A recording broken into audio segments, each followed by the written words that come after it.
పరిశుద్ధాత్మ అభిషేకం వచ్చింది అనేది 4వ సంగతి. శత్రువులు, విరోధులు అడ్డగించబడతారు, స్తుతుల మూలమున దుర్గం స్థాపించబడింది అన్నది 5వ సంగతి. యుద్ధములో, పోరాటంలో జయం కూడా స్తుతి మూలంగానే వచ్చింది అన్నది 6వ సంగతి. ఇలాగా స్తుతి అనే ఒక్క కార్యాన్ని బట్టి ఎన్ని సంగతులు ఉన్నాయో. కాబట్టి ఆరాధన అనగానే సరే అన్నట్టు నిర్లక్ష్యంగా ఉండకుండా మైమరచి పరవశించి స్తుతిస్తూ ఉండండి. అన్న ఒక మంచి పాట ఎత్తుకుంటాడు.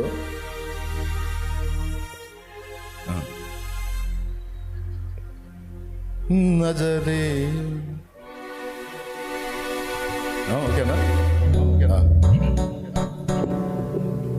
శృతి పట్టుకోయా, శృతి పట్టుకోయా. నన్నే మొదలు పెట్టమన్నాడు. ఇప్పుడు ఆయన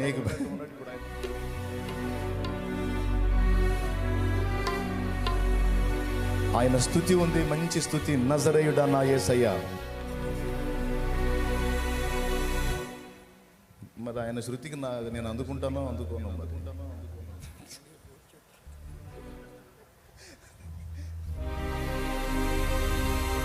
అదేనా? నజరేయుడా నా యేసయ్యా, ఎన్ని యుగాలకైనా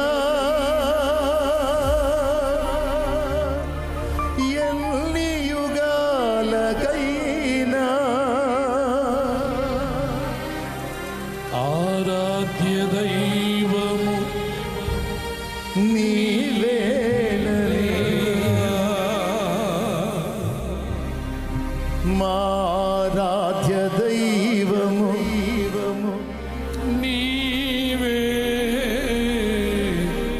నీవేనని.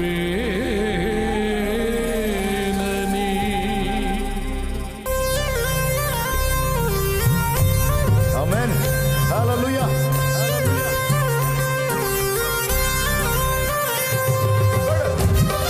గట్టిగా కొడు. ఆమేన్.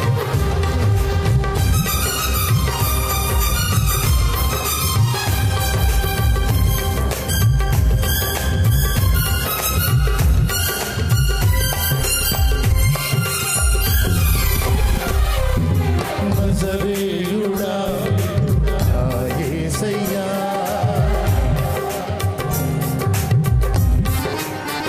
వాళ్ళే పడతారు. ఆరాధ్య దైవము నీవేనని, గళమెత్తి నీ కీర్తినే చాటెదా. నజరేయుడా నా యేసయ్యా, ఎన్ని యుగాలకైనా ఆరాధ్య దైవము నీవేనని, గళమెత్తి నీ కీర్తినే చాటెదా. నజరేయుడా నా యేసయ్యా.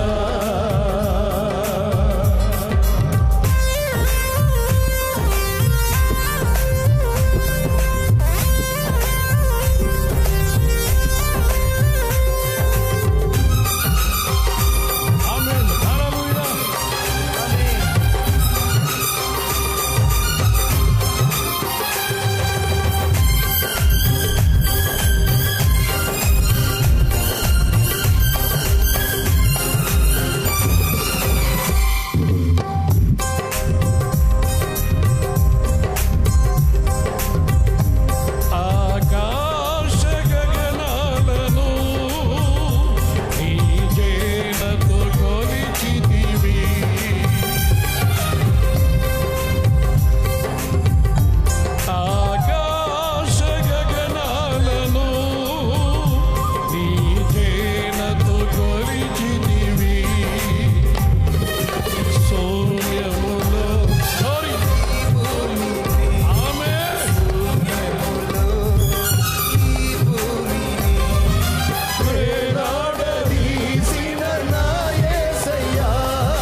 నజరేయుడా నా యేసయ్యా ఎన్ని యుగాలకైనా ఆరాధ్య దైవము నీవేనని గళమెత్తి నీ కీర్తినే చాటెదా నజరేయుడా నా యేసయ్యా.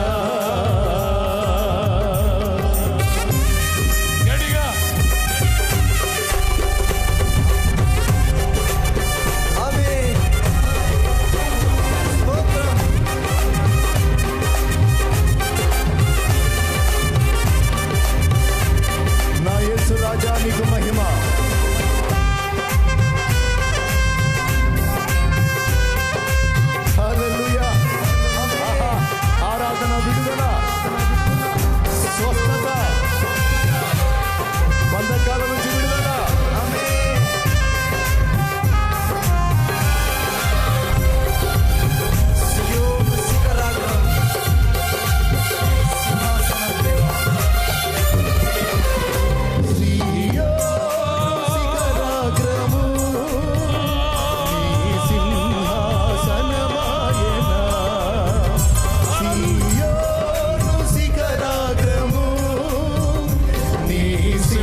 దేహములు శుద్ధిపరచబడాలి, స్వస్థపరచబడాలి. అందరి బంధకములు తెగిపోవును గాక. ఆమేన్. మంత్రశక్తులన్నీ నాశనమగును గాక. ఆమేన్. దుష్ట ప్రయోగములు నిర్మూలమగును గాక. నా తండ్రి, నీకు యుగయుగాలకు